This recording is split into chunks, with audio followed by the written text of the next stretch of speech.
El presidente de OCE, Raúl Montero, aseguró que las lluvias caídas en las últimas horas sobre la cuenca del río Santa Lucía representan un bálsamo ante la situación de crisis hídrica que enfrenta Montevideo y el área metropolitana.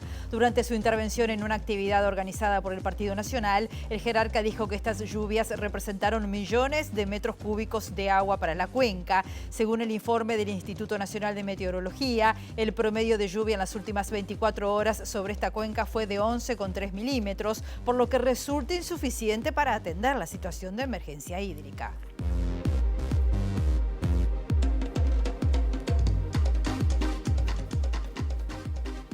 ¿Qué tal? ¿Cómo están? Bienvenidas, bienvenidos a MBD Noticias. Comenzamos con la información desde Montevideo con 14 grados a esta hora, en una jornada que va a seguir con el cielo cubierto, nuboso, precipitaciones escasas y aisladas, mejorando con neblinas y una máxima anunciada de 16 grados. Como siempre estamos viendo las cámaras del Centro de Gestión de Movilidad de la Intendencia de Montevideo en Ibiray, entre Echeverría y Boulevard Artigas. Hasta las 18 horas hay trabajo de hormigonado, o también sepan que en José Antonio Cabrera, entre Pan de Azúcar y Teófilo Collazo, hasta las 4:30 de la tarde hay poda, o en Teniente Galeano, entre Artigas, Melgarejo y José Díaz, hasta las 3 de la tarde hay obras de saneamiento. Vemos ahora otros títulos que se están destacando a esta hora. El senador Gustavo Penades aseguró que las denuncias por explotación sexual en su contra son parte de una trama organizada por un joven mayor de edad al que conoce. Este joven presentó una denuncia penal por difamación contra el legislador. El índice de precios al consumo bajó un 0,46% en junio, por lo que la inflación volvió a ingresar al rango meta del gobierno luego de 2 años. Los rubros con mayor incidencia en la baja fueron alimentos y bebidas no alcohólicas, vivienda y combustibles. La ONU y el gobierno del Congo anunciaron el inicio del proceso de transición para terminar la misión de paz desplegada en el país africano desde 1999. En esa misión, Uruguay participa con unos 800 efectivos. El Parlamento homenajea a esta hora a los futbolistas campeones del último Mundial Sub-20. La actividad, impulsada por las comisiones especiales de deporte de ambas cámaras, incluye la entrega de una medalla a todos los campeones del mundo.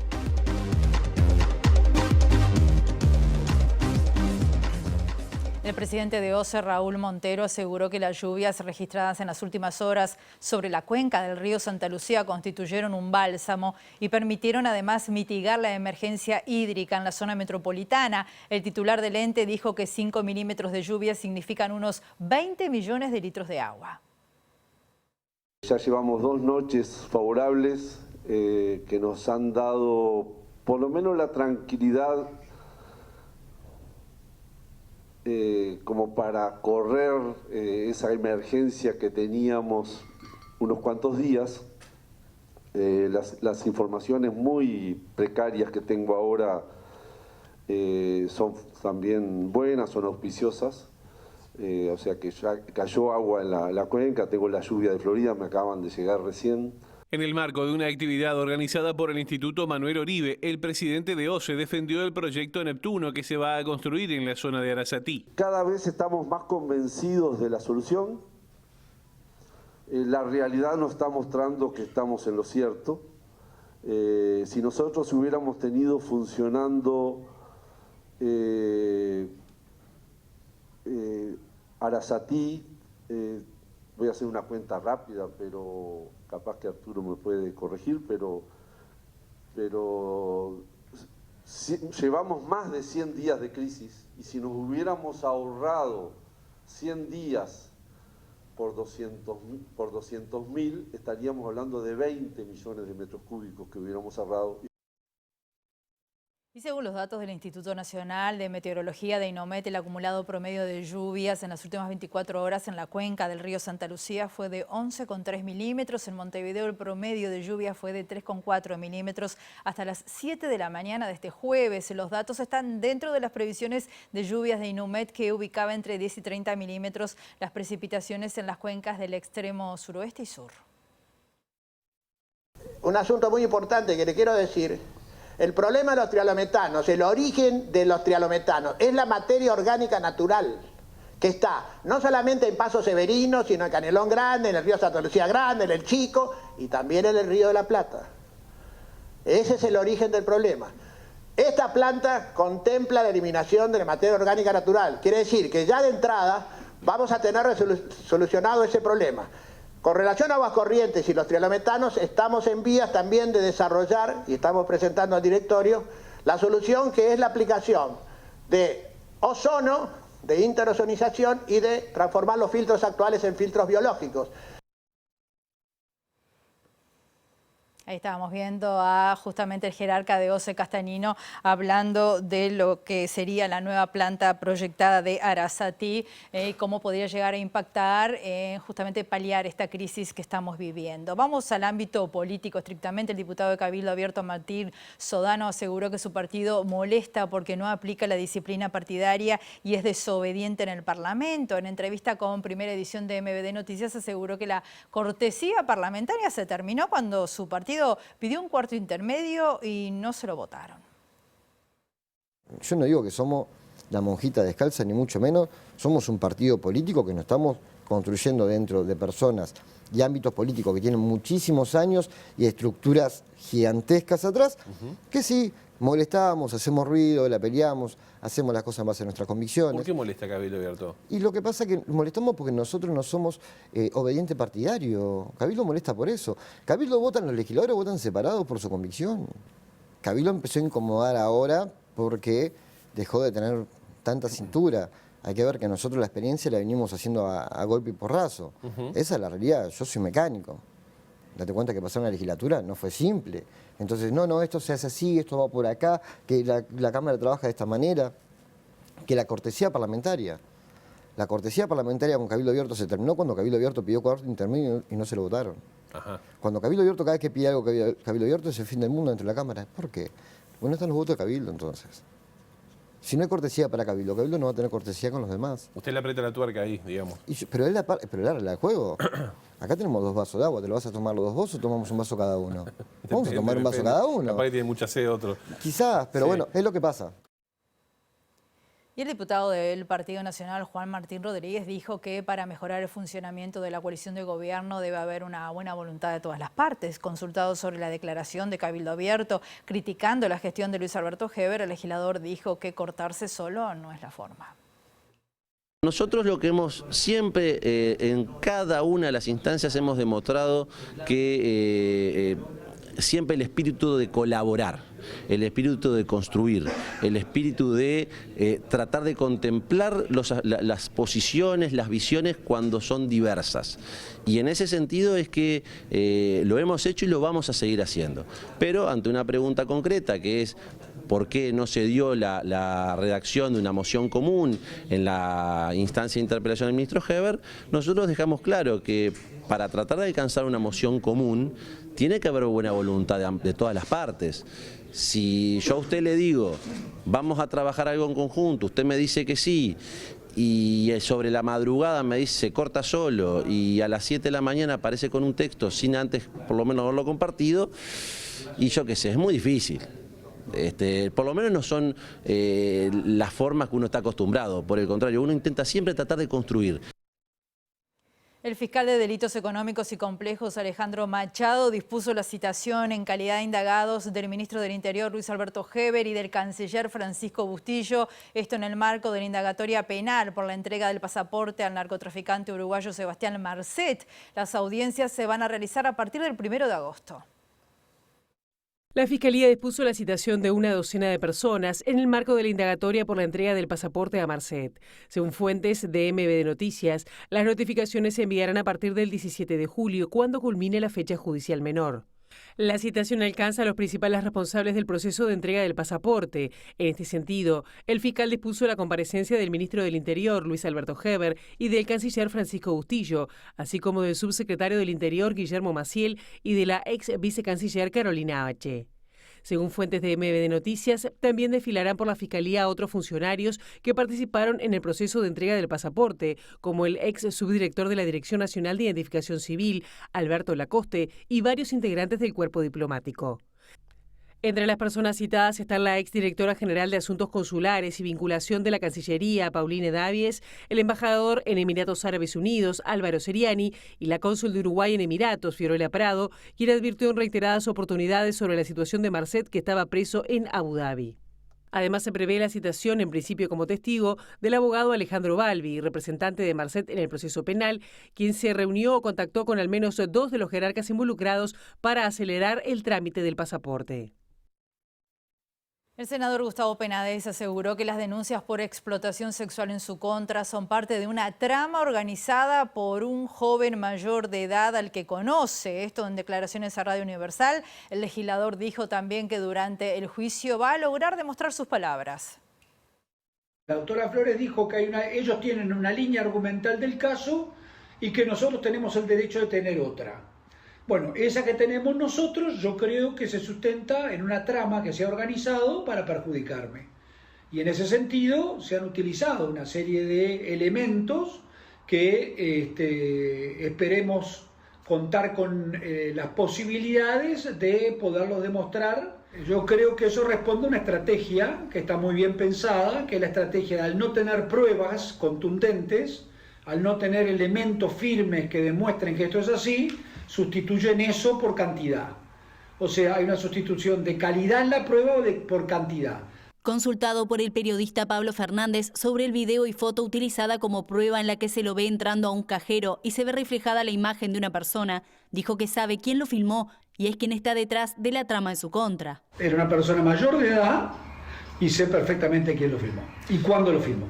¿Es el mismo del hotel que el del video? Es el mismo y en el mismo momento, por una sola vez, y es una persona mayor de edad. ¿Vos crees que esa persona es una de las que está detrás de la trama? No me cabe la menor duda. También fue consultado por el medio sobre el por qué entiende que se realiza esta supuesta trama en su contra. Es una pregunta que me hago todos los días desde hace 3 meses. ¿Por qué a mí? Estos movimientos que han habido, lo que lograron en la práctica fue sacar del Senado un senador de la República. Y a un senador de la República, no lo digo yo, lo dicen con mucha generosidad muchos compañeros del Senado y muchos compañeros del Senado de la oposición, era de los principales referentes del Parlamento. El joven denunciado por Penades como presunto autor de una maniobra para perjudicarlo, hablamos de Jonathan Mastropiero, dijo conocer al ex senador Blanco, pero descartó cualquier vínculo con una maniobra de desprestigio. En una nota con Azul FM confirmó que tras ser acusado presentó una denuncia por difamación e injurias contra el legislador y aclaró que la única víctima que él acercó a Fiscalía para denunciar a Penades finalmente no lo hizo por amenazas recibidas supuestamente desde el entorno del imputado. El diputado nacionalista Juan Martín Rodríguez volvió a defender al senador Gustavo Penades, investigado por delitos de explotación sexual de menores, y dijo que le llama la atención que la fiscal del caso haya salido tan rápido a descartar la posibilidad de que haya una trama detrás de las denuncias en su contra. El diputado nacionalista, que es referente de la lista 71, reiteró que a Penades lo ampara el principio de inocencia y que confía en él, pero también en las instituciones. Naturalmente, esto es objeto de la investigación.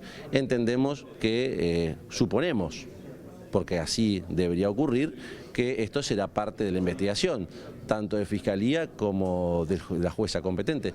No obstante, nos llamó la atención que la fiscal, de forma tan abrupta y rápida, ya en la tarde de ayer haya salido a decir que descartaba de plano. Realmente nos llama poderosamente la atención cómo la responsable de la investigación, de buenas a primera, ante una nota pública de un periodista, sale a descartar eso. No nos pareció que fue la actitud que tuvo con otros informes, con otras acciones.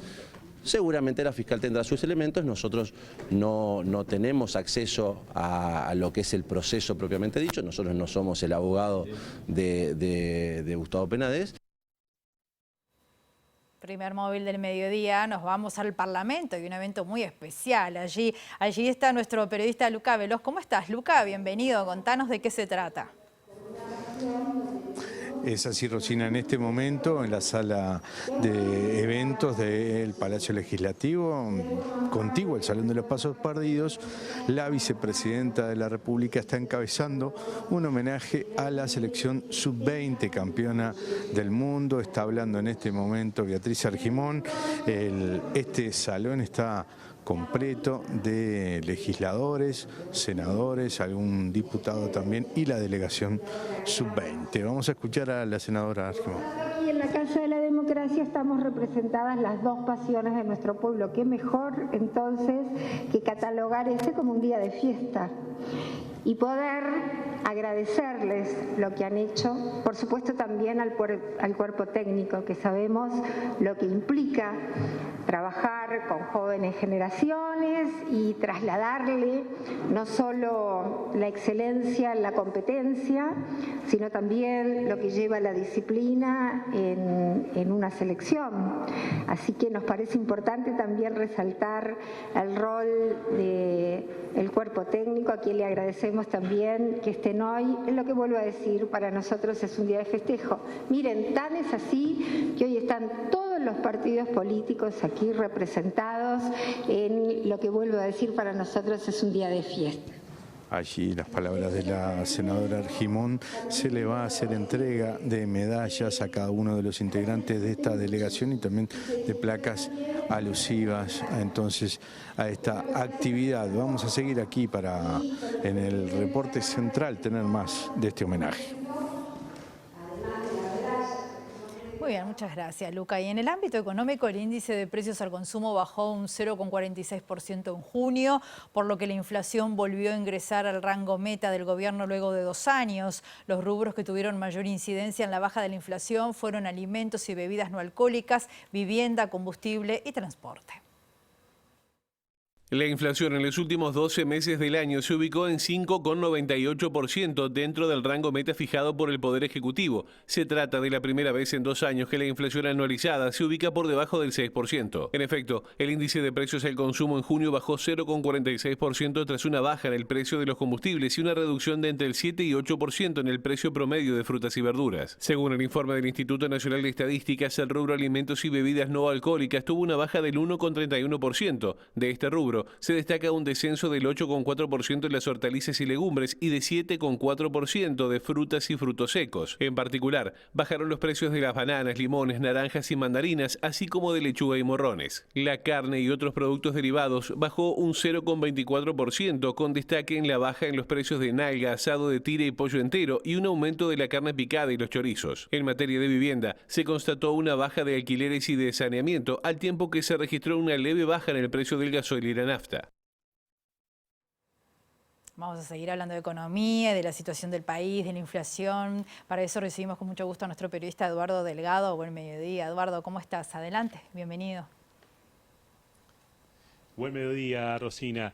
Bueno, sabemos todos que el Ministerio de Trabajo y Seguridad Social presentó las pautas para la 10ª ronda de Consejo de Salarios, con el énfasis puesto en la recuperación salarial. Esta ronda afecta 195 sectores y cientos de miles de trabajadores, se estima más de 600.000 los que afecta esta ronda. El PIT-CNT ya se expresó al respecto, de una primera impresión, dijo que deja a gusto a poco estas pautas, sobre todo marcando de que se habla de recuperación pero no de crecimiento salarial. Vamos a conocer la posición de las primeras impresiones de la Cámara de Industria. Para eso estamos con su vicepresidente, con Gabriel Murara. Ante todo, gracias, Gabriel, por recibirnos. Bueno, primera evaluación de la Cámara de estas pautas. Bueno, buenas tardes para todos. Esto es una continuación en parte del proceso que se inició en la pandemia en el 2020, que tuvimos que hacer un puente salarial ahí frente a la incertidumbre que se generaba con el COVID, y que fue un convenio que firmamos en mayo-junio del 2020 el Ministerio, el PIT y las cámaras empresariales. Con una incertidumbre general de lo que pasaba.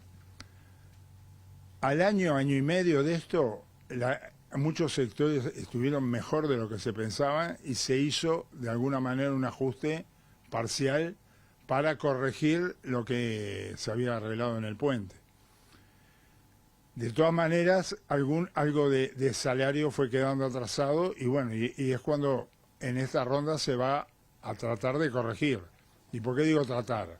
Porque hay sectores que están bien, que lo van a poder hacer, y hay sectores que siguen con problemas, que fueron los que más sufrieron también en la pandemia.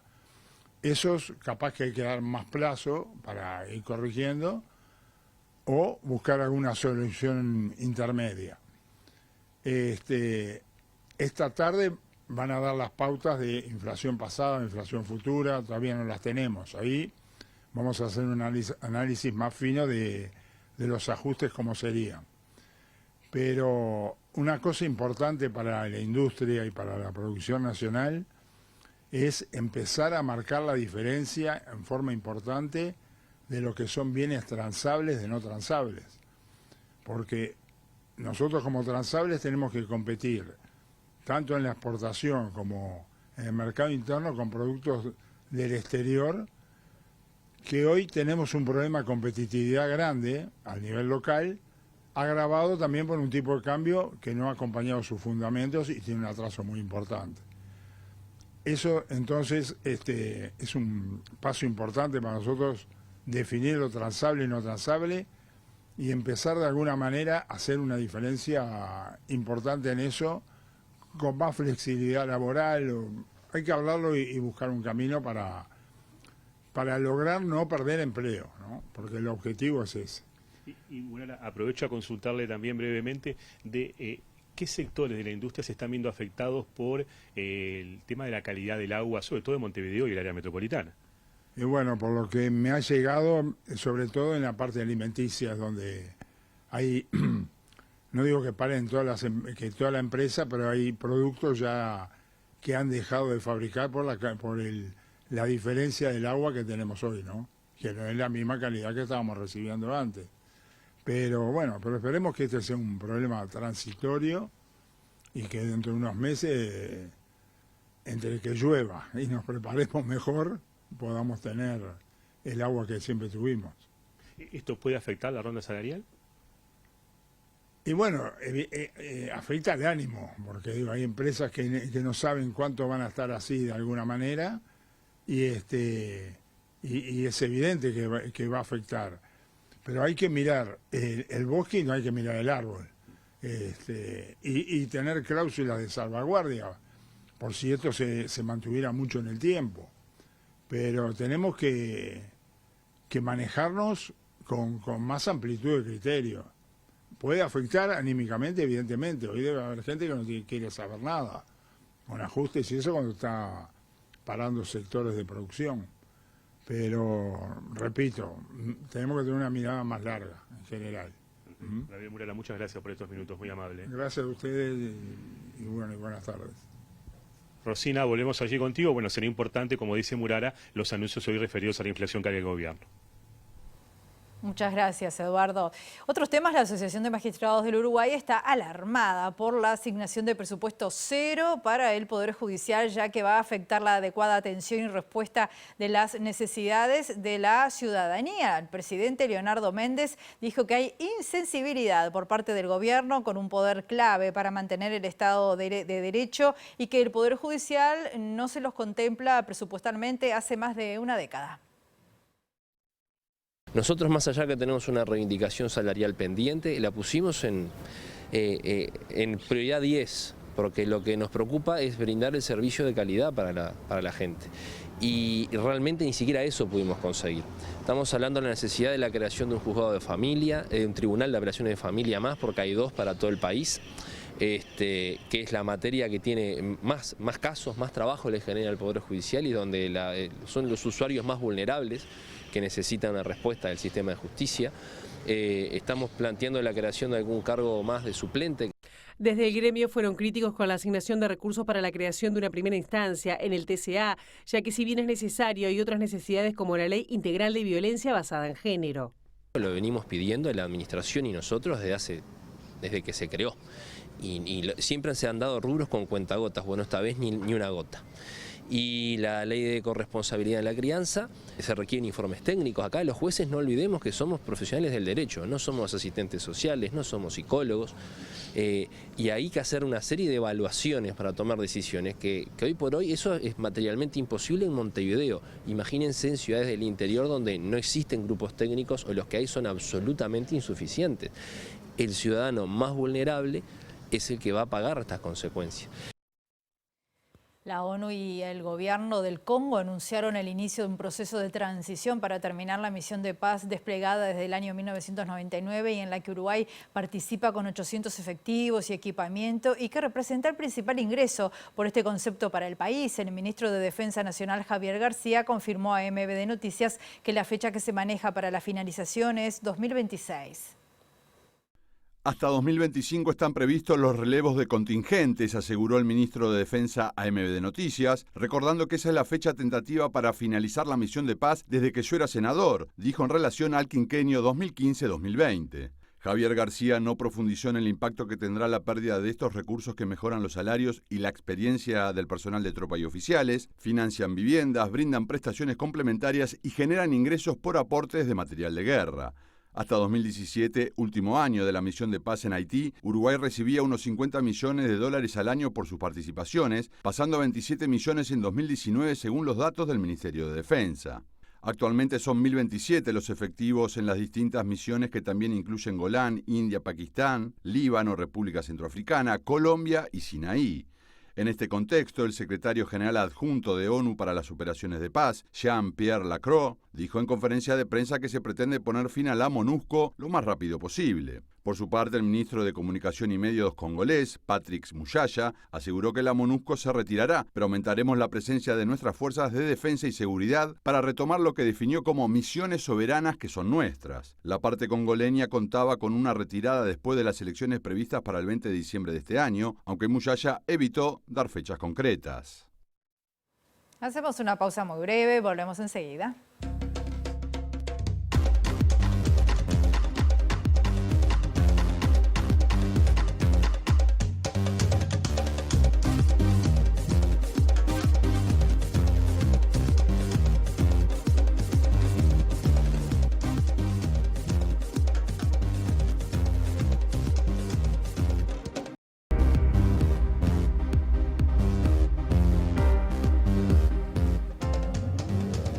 Bloque de MBD Noticias, continuamos con la información desde Montevideo con 14 grados y les contamos que entre hoy y mañana se va a estar realizando un seminario sobre destinos turísticos inteligentes, esto en la Intendencia de Montevideo, en el cual van a participar 41 ciudades de Iberoamérica y además decenas de Uruguay.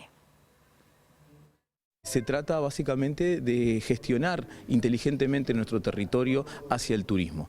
Esto significa que tenemos que tener algunos elementos que cuidar o que tomar en cuenta a la hora de recibir el turismo. Estamos hablando de la sostenibilidad, esto implica los elementos ambientales, estamos hablando de la accesibilidad, hablamos de innovación, de tecnología, estamos hablando también de gobernanza, es decir, cómo trabajamos articuladamente con el sector privado del turismo. Y bueno, en este marco es que venimos desarrollando un trabajo muy importante con la empresa española de turismo del gobierno español que se llama Segitur y que hemos iniciado un proceso de distinción de Montevideo como destino turístico inteligente. Mañana cerraremos este seminario con la entrega de la placa y de la distinción inicial a Montevideo como destino turístico inteligente y iremos rumbo a esos más de 250 indicadores para poder cumplir y tener definitivamente en marzo esto. Básicamente se trata de que si una ciudad, un territorio es amigable, es amable para quienes vivimos en él, sin lugar a dudas lo va a hacer para el turista.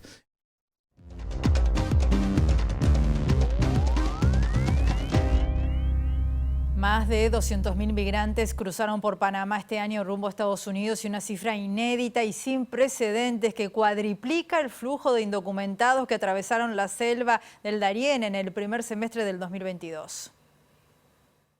El gobierno de Panamá reveló que el número de migrantes que atravesaron la selva del Darién en lo que va del año superó los 200.000, una cifra inédita y que multiplica por 4 los casi 50.000 que cruzaron esta frontera natural con Colombia en el primer semestre de 2022. El total de migrantes que atravesaron el tapón, como se denomina la difícil frontera, fue de 248.284, cifras sin precedentes hasta entonces y que se espera se duplique en 2023 y continúa a este ritmo el flujo de llegadas desde Colombia en su trayecto hacia Norteamérica. La selva del Darién es uno de los pasos más peligrosos del mundo, en la que las amenazas naturales con ríos crecidos, animales salvajes o el agua contaminada por los cadáveres y por excremento de los migrantes se suman a los ataques de criminales que roban, matan y violan a cientos que atraviesan a diario el lugar. Entre los migrantes que cruzaron el Darién en lo que va del año, más de la mitad son venezolanos, seguidos de haitianos, ecuatorianos, chinos y colombianos. El flujo migratorio sin precedentes se debe a la huida de miles de personas de crisis económicas, de la violencia o de los efectos del cambio climático en las poblaciones y está vinculado también